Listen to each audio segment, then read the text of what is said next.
김건희 특검에서 지금 집중적으로 조사하고 있는 집사 게이트 관련해가지고,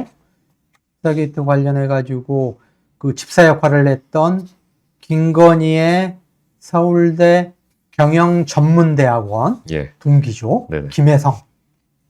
김혜성이 윤석열이 3월에 파면이 되고 4월 달에 곧장 베트남으로 튀었어요. 예. 그리고 그 부인 정모 씨는 애들을 데리고 역시 베트남 호치민으로 출국하려다가 예. 출국 정지된 사실을 알고 네네. 지금 잠적을 했어요. 네네. 강남 모체에 숨어 있다라는 지금 예. 첩보가 입수가 됐다고 그러는데, 보니까 또 두 사람의 지금 신병은 여전히 오리무중인 거죠? 예, 그렇습니다. 네. 오리무중인 거고, 어쨌든 여권 무효화 조치, 인터폴을 통한 적색 수배 조치, 이런 것들이 한 2, 3주 시간이 걸린다는 거 아닙니까? 그렇죠. 그래서 신병이 확보되는데 좀 상당한 좀 시간이 걸릴 수밖에 없는 그런 상황인 것 같고, 네. 다음에 또 하나 도망간 사람, 삼부토건 이기훈 부회장. 예. 그림자 실세로 알려진 예. 이기훈 부회장. 네네. 이 삼부토건이 우크라이나 재건 사업에 주도적으로 참여할 것처럼 그림을 그렸던 예. 원희룡과 윤석열, 김건희 부부와 네네. 이 윤석열 정권 차원에서 우크라이나 재건 사업에 적극적으로 예. 관심을 갖고 있고, 네네. 삼부토건이 여기에 주도적으로 참여할 것 같은 그림을 그려서 예. 삼부토건의 주가를 2달 만에 5배 뻥튀기 시킨, 예. 그래서 369억의 부당 이득을 취한. 그래서 특검이 영장을 신청을 했는데 구속영장심사 당일날 출석하지 않고 도망간 네네. 이기훈. 네네. 이기훈이 지금 해외로 밀항하려고 예. 한다는 첩보가 있다며요. 예. 그러니까 이제 특검으로부터 구속영장 청구되고 영장 실시심사가 원래 17일 날로 예정돼 있었는데 잠적해서 이제 지명수배가 내려진 네. 상황이었는데, 지금 18일 밤이죠. 그러니까 주말 경계로 있었던 네. 그날 이제 이기훈이 서울 벗어나서 밀항을 시도할 것이라는 첩보가 입수돼서 이제 전국 항구하고 포구 순찰 강화하고 의심 선박에 대해서 경비 활동을 좀 강화했는데, 해양경찰청도 지금 이제 어쨌든 행적을 좀 추적 중이고, 아직 오늘 아침까지는 굉장히 확보된 상황은 아닌데, 어쨌든 잠적했다가 해외 출국을 좀 시도했던 것 같습니다. 주로 이제 밀항 루트가 뭐 밀수라는 영화도 있지만은 이 서해안 쪽에 뭐 평택이라든가 서산항이라든가 이런 쪽의 루트를 통해서 중국으로 갔다가 동남아로 가든지 예. 이런 식의 이제 밀항을 하는 것 같은데, 어쨌든 해양경찰청에 협조를 요청을 했고 적극적으로 지금 그쪽의 주요 밀항 루트들을 단속하고 지금 대책을 강화하고 있다라는 거죠. 네네. 그러니까 이기훈은 말씀하신 대로 이제 그 주가 조작 과정에서 총괄 기획자 역할을 했을 것으로 이제 의심되고 있는 상황이기 때문에 이 사람의 신병을 반드시 좀 확보해야 그 중간에 삼부 체크라는 문자를 보냈던 이종호와의 연관성도 밝혀내고, 그렇죠. 그리고 결과적으로는 김건희로 이어지는 그렇죠. 이 주가 조작 사건의 핵심으로 갈 수 있는 방향을 좀 찾을 수 있는 그렇죠. 가장 중요한 인물이기 때문에 신병 확보가 굉장히 중요한 상황입니다. 그렇죠. 그러니까 지금 특검에서 삼부토건 전현직 경영진 4명에 대해서 영장을 청구를 했고, 그 중에 2명은 구속됐고 1명은 기각이 됐고 1명은 도주를 했고, 그런데 네네. 이거는 단순히 삼부토건의 주가 조작이라는 그 차원이 아니라 그 배경에 삼부토건이라고 하는 부실기업, 해외 사업 개발 능력이 제로인 부실기업이 이 우크라이나 재건 사업이라고 하는 윤석열 정부가 그런 그 포장을 만들어 준 거 아닙니까? 거기에 원유령도 개입을 했고, 윤석열, 김건희가 개입을 했고, 결국 삼부토건이 주가 뻥튀기를 해가지고 벌어들인 369억의 상당 부분이 윤석열, 김건희 부부한테 비자금으로 들어갔지 않았겠느냐라고 지금 의심을 하는 거잖아요. 그러면은 결국 3부 내일 체크라고 하는 문자를 날렸던 네네. 이종호, 네. 중간 달인이 이종호를 잡아서 조사를 해야 되고, 예. 다음에 그게 윤석열, 김건희한테 넘어가야 되고. 네. 그러려면은 이기훈이가 그 설계자이기 때문에 네네네. 이기훈은 이미 주가 조작으로 형사처벌을 받은 전력이 있는 꾼이에요, 꾼. 네네. 그리고 이번 삼부 토건 주가 조작 사건도 그 핵심 키맨이기 때문에 예. 이기훈의 신병을 확보하지 않으면은 그 중간 다리 그리고 네. 최종 네. 종착지인 김건희, 윤석열까지 가기가 네. 쉽지가 않은 거죠. 네네. 그래서 이기훈을 빨리 잡아야 된다. 예. 말씀하신 대로 이기훈 같은 경우는 원래는 이제 건설 시행 사업을 주로 하다가 네. 언제부턴가 이제 기업들을 인수하면서 네. 수익을 내는 방식으로 좀 사업을 전환했다고 해야 되나요? 방식을 네. 바꿨다고 것처럼 보이는데, 근데 인수했던 회사들이 좀 공교롭게도 사명이 자주 바뀐다거나, 그 경영진들이 굉장히 수시로 교체가 된다거나 하는 정황들이 있었고, 그리고 그 회사들의 경영 상태도 지금 굉장히 안 좋거든요, 대부분의 회사들이. 그래서 이 삼부토건에서도 비슷한 방식으로 어떤 공모가 있지 않았을까, 오랫동안 그런 유사한 활동을 해온 사람이 아닐까 가장 의심이 되는 인물 중에 하나. 그러니까 이기훈 삼부토건 부회장은 이 기업 사냥꾼이라고 볼 수가 있을 것 같아요. 예. 부실 기업들을 헐값에 사들여가지고 포장을 좀 바꾸는 거죠. 네네네. 그러니까 삼부토건처럼 네. 우크라이나 재건 사업에 네네. 주도적으로 하는 네네. 국내 건설사야 네. 해서 주가를 5배 네네. 뻥튀기해서 네. 팔고 네. 나오고 네. 그러니까 이런 식으로 뭐 경영진 조금 교체하고 뭐 새로운 투자가 이루어질 것처럼 포장을 해서 예. 예, 주가 조작하고 아니면은 뭐 무늬만 그럴듯하게 좀 바꾼 다음에 좀 차익을 넘기고 또 팔아넘기고 예, 예. 하는 네. 이런 기업 사냥꾼이라고 봐야 되는 거죠. 기업 사냥꾼이자 주가 조작꾼. 그래서 이기훈 주변에 이기훈만이 아니고 네. 그 수면에 올라오지 않은 그 어쨌든 여러 설계자들 그 좀 함께 있을 거다라는 의혹도 좀 주변에서 제기를 하는 것 같더라고요. 그래서 이번 기회에 어쨌든 삼부토건 주가 조작 문제를 파면서 이런 세력들에 대한 조사도 좀 충분히 이루어지면 좋겠다는 생각을 좀 해봅니다. 예. 그 관련해가지고 지금 집사 게이트. 예. 뭐 집사 게이트의 지금 키맨이 김혜성이고 예. 김혜성의 부인 정모 씨. 예. 부인은 왜 그러냐. 이 김혜성이 만든 렌터카 회사 자산이 500억에 부채가 한 1,450억, 1,500억 가까이 되는 네네. 그런 부실 기업에 이름만 대면 알만한 대기업들, 금융회사들이 수십억씩 해가지고 184억을 투자를 했다는 거죠. 예, 예. 근데 보니까, 그러니까 상식적으로는 이해가 안 되잖아요. 아니, 예. 왜 저런 기업에 그런 대기업들이 예. 안 그래도 뭐 좋은 투자처 많은데 네네네. 왜 184억을 투자를 했을까? 예. 가만히 보니까, 윤석열, 김건희 부부의 집사 역할을 하는 놈이네. 예. 결국 윤석열, 김건희를 보고 184억을 투자를 했구나. 특혜 투자구나.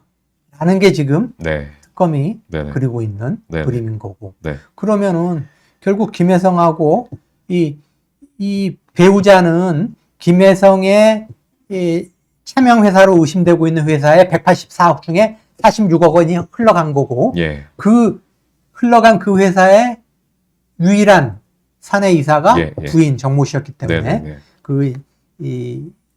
지금 특검에서는 이제 두 사람의 신병을 확보하려고 그러는데 예. 둘 다 사라져 버렸어요 지금. 네네. 네. 그렇기 때문에 돈을 준 기업들을 지금 예. 조사를 하고 있는 거죠. 네네네. 너네 왜 저런 부실 기업에 네. 부실 렌터카 회사에 네. 30억, 50억, 뭐 35억 이렇게 갖다 바쳤냐? 예, 예. 그게 뭐냐? 네. 그래서 그 3, 4일 전에 50억을 갖다 바친 한국증권금융의 전 사장, 예. 다음에 10억 원을 투자한 키움증권의 전 대표 네. 소환 조사를 했고, 네네. 보니까 지난 주말 19일 날 예. 카카오 모빌리티의 CFO, 예, 전 CFO. CFO가 뭡니까? 최고 재무 책임자, 네네. 그러니까 돈줄을 쥐고 있는 사람이죠. 예. 김혜성 회사에 30억을 투자를 했어요. 네네. 보니까 그거 소환 조사했더라고요. 예. 그리고 또 오늘도 부른다면서요. 오늘은 이제 그 류궁선 대표를 네. 소환해서 카카오 모빌리티 대표. 조사를 할 예정이고, 그러니까 김범수 원래 창업자로 좀 부르려고 했었는데 네. 건강상의 이유로 불출석 사유서를 제출해서 지금 일단은 먼저 류은선 카카오몰리 대표를 불러서 조사를 할 계획. 보니까 그 카카오 김범수 창업자가 암으로 한번 수술을 받은 적이 있는 모양이에요. 예. 근데 그게 재발해가지고 다시 치료를 받고 있다. 예. 그래서 특검의 소환 조사에 어렵다라고, 응하기 어렵다라고 이렇게 주장을 해서 예. 카카오 모빌리티의 CFO를 지난 토요일에 그저께 조사를 네. 했고 네. 오늘은 카카오 모빌리티의 유궁선 네네. 대표 네. 소환해서 왜 부실 렌터카 업체에 예. 너희가 30억을 투자를 했냐, 네네. 그 배경이 뭐냐라고 예. 하는 걸 두 사람한테 이제 추궁한다는 거죠.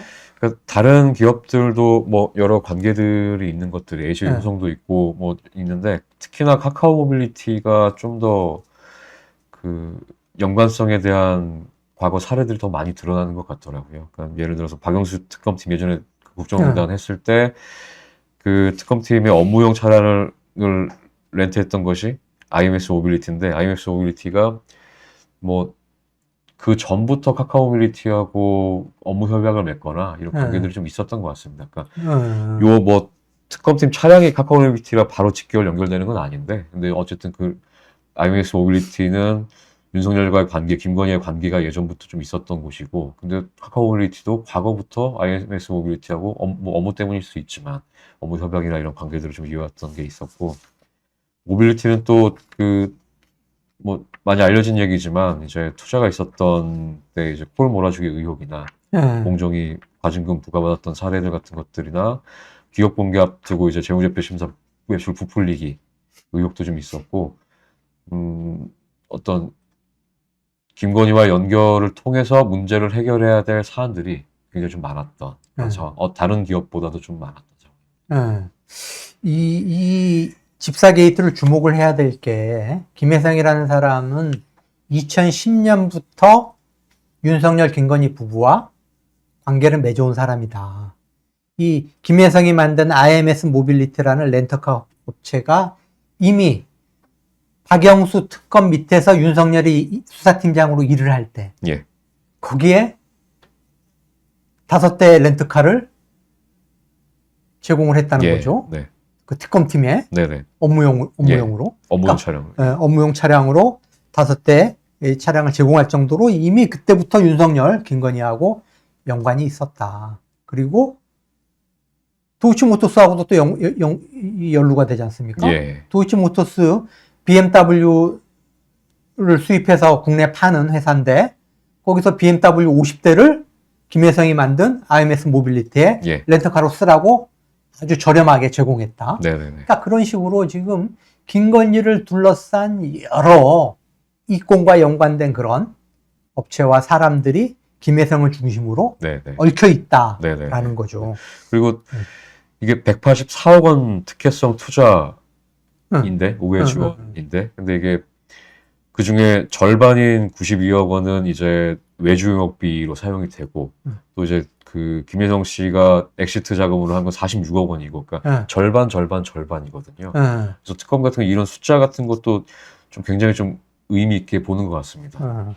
그러니까 외주 용역비라는 게 내가 그 사업을 하면서 뭐 예를 들어 뭐 사무실 뭐 청소하는 외부 청소 업체한테 뭐 청소 비용을 준다든가, 뭐 아니면 뭐 사무실 뭐 임차료 뭐 한다든가, 용역비라는 게 뭐 이런 거 아니에요? 이런 건데 보니까 그 184억 투자를 받기 전까지만 해도 외주 용역비가 거의 없었다는 거예요. 거의 없거나 뭐 많아도 한 2억 정도. 아니 그러니까 많아봤자 2억 이내, 뭐 몇백만 원, 수천만 원 그러던 게 갑자기 92억이 됐다. 그 결국은 이 외주 용역비 형식으로 돈을 빼돌려 가지고 그 돈을 개인적으로 김혜성 부부가 착복을 했는지, 아니면은 상당 부분이 김건희한테 갔는지, 김건희 윤석열한테 갔는지, 그런 부분들을 이제 확인을 해야 되는 거죠. 그렇죠, 맞습니다. 그런 부분들에 대한 확인이 이루어져야 된다. 그래서 김혜성과 지금 베트남으로 도주한 김혜성, 다음에 강남 모처에 지금 잠적한 김여성의 부인 정모 씨. 예. 빨리 신병을 확보하는 게 네네. 급선무다. 네. 제가 보기에 이건 뭐 카카오 모빌리티라든가 다음에 또 35억 투자한 뭐 효성, 예. HS 효성 뭐 이런 사람들이 제대로 사실 그 윤석열, 김건희 권력 보고 준 거예요. 우리 그때 뭐 공정에 걸린 것도 있고 해가지고 우리 봐달라고 준 거예요. 이렇게 이실직고 하겠습니까? 그럴 리는 네? 없겠죠. 그럴 리는 없잖아요. 예. 그렇기 때문에 김혜성과 하여튼 그 김혜성의 부인의 신병을 빨리 확보하는 게 예. 급선무라고 보이고요. 자, 마지막으로 이종호 예. 도이치모터스 주가 조작 사건에서 네네. 김건희의 계좌를 직접 관리했던 예. 그리고 임성근 멋진 해병이라고 하는 단톡방에서 예. 임성근 구명루비 내가 김건희한테 네. 이야기해가지고 네. 임성근 살려낼게 예. 라고 떠들었던 이종호 네네.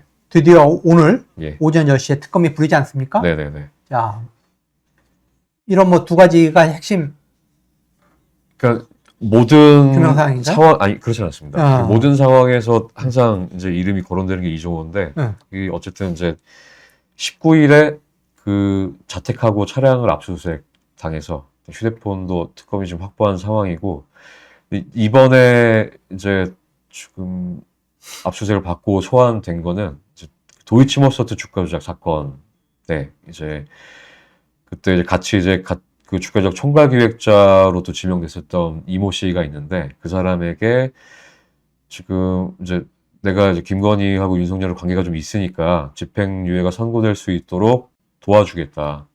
예, 그렇게 해서 실제로 관련한 이제 금전이죠. 그러니까 25차례에 걸쳐서 8천여만 원을 받았다라고 해서 이게 지금 변호사법 위반에 해당돼서 조사를 받아야 한다고 지금 소환을 청구한 상황입니다. 일단은 그러니까 지금 어떤 증거가 확보된 예. 변호사법 위반으로 이제 소환 조사에서 영장을 치고 예. 이제 이종호와 연루된 다양한 네네네.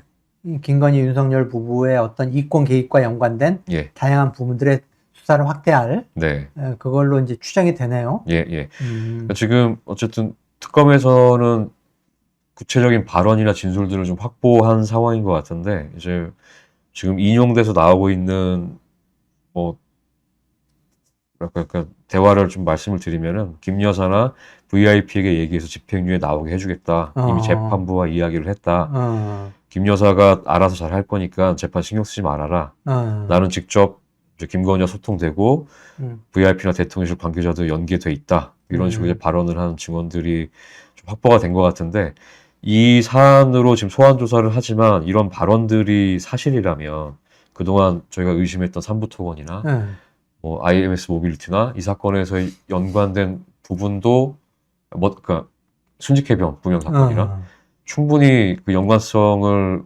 의심할 수 있는 상황들이 증폭되는 정황으로 볼 수 있겠습니다. 내가 하여튼 윤석열, 김건희, VIP하고 명부인하고 친하니까 당신 하여튼 가벼운 형 받을 수 있게 예. 내가 말해주겠다. 네네. 그러면서 내 활동하는데 필요하니까 뭐 예. 술값, 밥값 네네. 이런 명목으로 25차례에 걸쳐 8천여만 원의 예. 금품을 수수한 변호사법 위반 혐의 일단 요걸로 신병을 확보를 하고 예. 이제 이종호가 개입한 훨씬 더 네네. 그 심각한 사안들로 네네. 수사를 넓혀가겠다. 예. 이런 계획이라는 거죠. 이게 굉장히 큰 단초가 될 것 같습니다. 네. 자, 오늘도 3대 특검 윤석열 정권의 그 핵심 비리들을 캐내는 특검이 집사 게이트와 관련한 카카오 모빌리티 대표도 소환하고 이종호도 소환하고 이렇게 지금 수사의 속도를 내고 있습니다. 조만간 이 드러나지 않았던 엄청난 그런 비리들이 수면으로 올라오지 않을까 그렇게 생각을 하고요.